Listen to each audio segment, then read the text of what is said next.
So you shoot video, but you want to shoot it better. These 5 simple tips and tricks will help level up your video game to certified crispy. So what's up guys, Jonathan here with TLD, and tip number 1 is something really simple but often overlooked. And in fact, when I started shooting video, I had no idea what it was, but it makes a huge difference. That is simply to take advantage of custom white balance. Now you can do this with an 18% gray card, otherwise known as a white balance card, and they're relatively inexpensive. I'll post a few different options down below, but the idea here is to white balance before you shoot. That way you're not making your post-production editing hell, or get it to the point where sometimes you can't even save the shot. Now this may have happened to you, where you're shooting like a mother, you're excited, you get your footage back to your computer, and you realize, wow, that looks really, really blue, or cool, or damn, that's really nasty warm.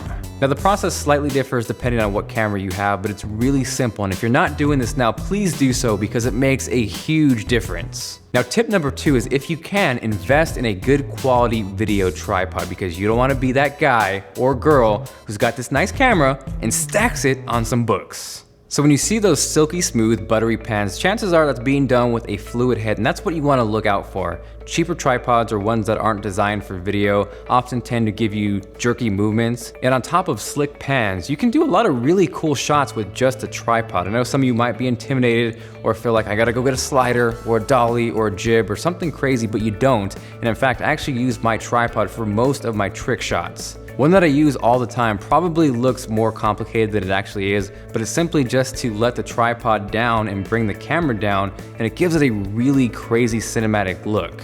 Once you get those down, you can start to experiment and have some fun. You can do some pushes and some pulls, and when you get those mastered, that adds a complete new level to your shooting. Now tip number 3 is to be aware and take advantage of framing, because that makes all the difference in the world. Framing is everything, because you can take something that doesn't look so great and turn it into an amazing shot depending on how you frame the entire situation. There's a rule of thirds that you want to keep in mind sometimes, and that's just saying that having your subject in 1/3 of the frame on either the left or the right side will make a huge difference. For me, I want to make sure that I keep my shots nice and tidy, right? So I want to be able to sometimes push something off to the left or the right or something and use the thirds to line it up. But a lot of times I use the thirds just as a guide to make sure that, for example, I can keep something in the middle third, I can make sure that something stays like on the top half of the frame. Whatever the kind of look that I'm going for, I use the thirds to make sure that I'm getting it and I'm not just guessing that, oh, it's kind of over there or whatever. I know exactly where it's always at. Now tip number 4 is for those of you who shoot outside a lot or have a lens with a really wide open aperture, that's to pick up an ND filter. The simplest way I could describe an ND filter is that it's like sunglasses for your camera. So if you've ever shot some video outside and everything is massively overblown or overexposed, where did Austin go? There he is. And much like the white balance cards, these vary in prices, but again, I will post a few different options down below, but this is essential for you filmmakers out there. Now last up, this is really important. That's don't be afraid to shoot on what you have, whether that's a smartphone or a point and shoot camera. I know some of you may see some of your favorite YouTubers shooting on pro cameras and get a little intimidated, but you can do some awesome stuff on cheaper cameras. For those that remember the classic iPhone 6 and tree, that was shot completely with an iPhone 6 Plus, and you probably wouldn't have known had I not told you. They have adapters that allow you to mount your smartphone onto a tripod so you can really step up your smartphone shooting game a la super scientific. Or if you have a point and shoot, just something as simple as adding a level of stabilization will completely change the game.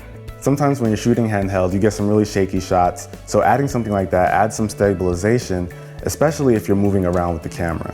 Now some of you might be saying, Jonathan, I got really stable hands, why do I need that? And sometimes it's really more for the creative element, where you're gonna get into shots that you might not have thought of or been able to get with just using your hands. So with these steps, you are now one step closer to joining Team Crispy. Hopefully you enjoyed the video. If you did and you are feeling like being awesome, make sure to go Chuck Norris on that like button. And of course, in return, you get a virtual high five at your face. For those curious, the intro for this video was actually a template we modified from video blogs, which has tons of After Effects templates, stock footage, explosions, epic titles, and really just tons and tons of video awesomeness to spice up your chops. Now TLD fans can check it out for free, details down below. If you have any questions, drop me a line or hit me up on Twitter at TLD today. Aside from that, this is Jonathan, and I will catch you guys later.